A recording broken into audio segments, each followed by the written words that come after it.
9월 7일 한절 묵상입니다. 오늘 한절 묵상은 예레미야 29장 19절 말씀입니다.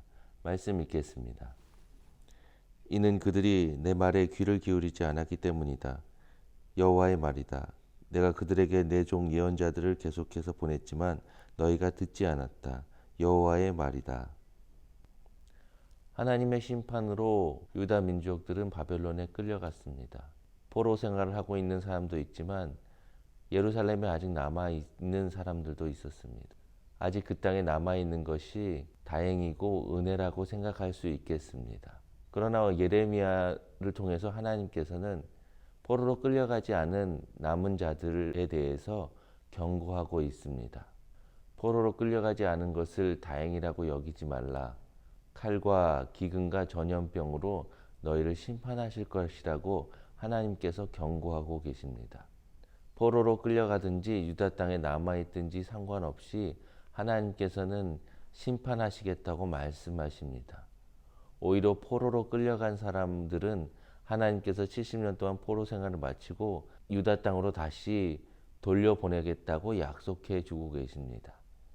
남아있는 사람들이 더 큰 화를 당할 것이라고 말씀하고 계시는 것입니다. 약속의 땅에 머물고 있는 것이 안전한 것은 아닙니다.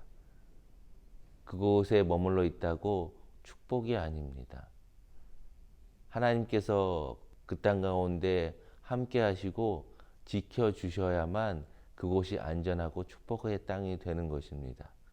오히려 하나님께서 그곳에 계시지 않고 지켜주시지 않으면 그곳은 더 위험한 곳이 될 수 있습니다. 치안의 사각지대라는 말이 있습니다. 경찰이 순찰을 돌지 않고 그곳을 지켜주지 않으면 범죄율이 높아집니다. 하나님의 손길이 없는 곳은 안전하지 않습니다. 오히려 하나님께서는 칼과 기근과 전염병을 통해서 그들을 징계하시고 심판하시겠다고 말씀하고 계십니다.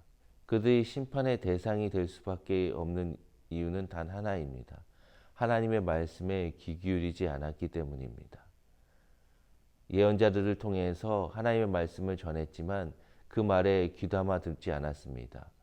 오히려 거짓 평안과 위로해주는 예언자들의 말에 귀 기울이고 자기 마음대로 생각하고 행동했습니다.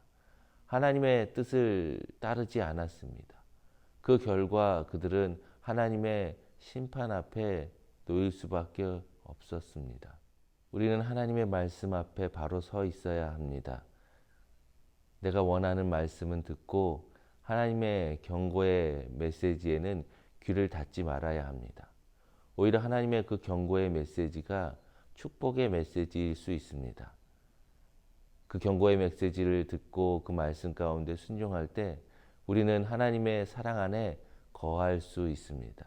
하나님의 보호하심과 돌보심 안에 머무를 수 있습니다. 오늘도 하나님의 말씀에 귀 기울여 하나님의 귀한 은혜를 누리시는 저와 여러분 되시기를 축원합니다.